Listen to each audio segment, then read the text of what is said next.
Hello, and welcome to Heart Talks with Dr. Gloria. I'm your host, Dr. Gloria Thomas Anderson.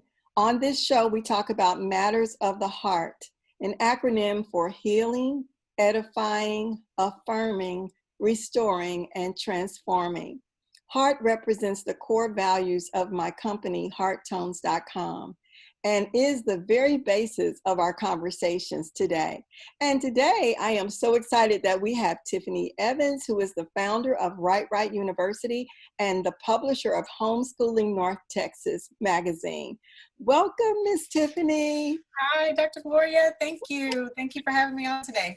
It's so great to have you. I'm so excited. One of the most requested topics that we've had on the community is around teen and kids. And so with the pandemic and kids being home, I can't wait for you to share some tips for parents, especially with school being out now too. Right. Yeah, it's an interesting time for all of us, for sure. Yeah. So tell us just a little bit about Right and the work they do and how that is so tied into kids and parents. Sure. So with Right University, we're a tutoring company. We were one-on-one. Now we're more virtual now that we're dealing with the pandemic. We definitely work virtually with students all across the country or even internationally. We specialize in writing, tutoring, editing, literary analysis, but any humanities related courses, and also just working with parents to help kids transition to the virtual world and just really excel in all areas. Yeah, but with the pandemic and then, well, I know for my grandkids, I know both sets, the ones in Texas and the ones in New York, when the pandemic and the social distancing came into place in March, oh my goodness, the kids were home all the time. They were learning how to do their work on a computer, which, it didn't work out so good. I know my daughter in New York was saying that her 5 and 7-year-olds, first they were like, they didn't really realize that this was really school, you know? Mm-hmm. So what do you say to those kinds of things, that the adjustment to just going to technology like that? Right. Yeah, it's been a huge adjustment. Yes. And, talking to different parents, moms, even the kids, they had a hard time doing the Zoom lessons and all of that. One of the things we really found just from talking to parents was that, this just kind of happened. One day we woke up and everybody was a homeschool teacher. Exactly. In some shape, form, or fashion. And a lot of parents were having to juggle that and work from home. So it was just a trying time for a lot of people. So, everyone was just kind of scrambling, trying to get it all to work. And so one of the things that we really stressed and tried to get, work with our parents on is just to emphasize scheduling. Makes just a whole world of difference. And now even moving into the summer, parents are kind of at that space where they're like, okay, the past 3 months we were in school, but maybe I'm feeling like my child didn't get everything they needed. And so maybe I need to continue school a little bit, and then some are like, we're so worn out, we need a break. And so in either case, the conversation is kind of centered on, okay, maybe it's okay to go ahead and take a break, a few weeks if you need to. And I have some parents whose kids haven't missed a beat. No, we still need to tutor. I still need you on schedule. Well, what do you think though about that in terms of the parents, the need for the kids to not lose, the momentum if they have had that, right? Mm-hmm. To take that break and lose that momentum, or maybe the summer is a good time to just kind of take a break. I don't know. I think it's a blend of both. I think that a break is warranted, for parents and for the kids, just especially with the way everything happened, with suddenly having to e-learn. So just kind of, giving everyone a chance to just kind of sit back for a minute and collect themselves. But I do think it's a good idea, mid-June, early Mhm. June, if you do decide to take a break, to come back in some shape, form, or fashion and start doing some things. What would you recommend for parents who are at their wits' end? I think it can take many forms, Okay. just kind of depending on your work situation and, and all the things. But I think this summer offers so many opportunities to maybe do what we call maybe unit studies. So maybe there's a certain area that your child is interested in that they really want to dig into, but they don't have time to do it during the school year. Okay. That might be STEM, Mhm. STEM subjects, or, it's a great time. In speaking with parents, there's talk around that there's not enough attention put on Black history.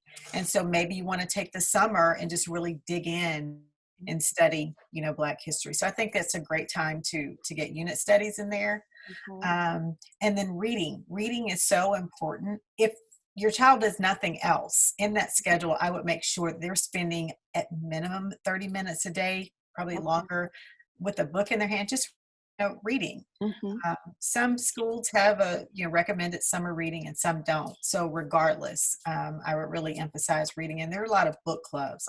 Check your local library, Okay. uh, and there are a lot of even have virtual book clubs. So though you between unit studies and book clubs, Mhm. um, and getting that schedule, it can either be very rigid or kind of loose, just some Mhm. type of baseline it. You can only have X amount of hours for screen time, and I need you to read for 30 minutes, and maybe you're going to work on your unit study for an hour, just kind of chunking out that time. I think those are all good tips to make sure that they're reading. I think that's very important. I know that reading was something I would make my girls do. I didn't really make them do it when they were growing up, but they enjoyed that. And so the library was a part of that. Now that you can't go to the library, a lot of that it has been done, in a virtual manner as well. I think it's really critical for Mhm. them to continue the reading. You have children as well, right? And Yes, I what do. what ages are your children? So I have 5 total. Okay. And I have to kind of start at the top and work my way down. But the Yeah. oldest is my oldest. Gosh, will he be 24 this year? I have one who's out of college, Oh wow. who's graduated. So, Yeah. yeah.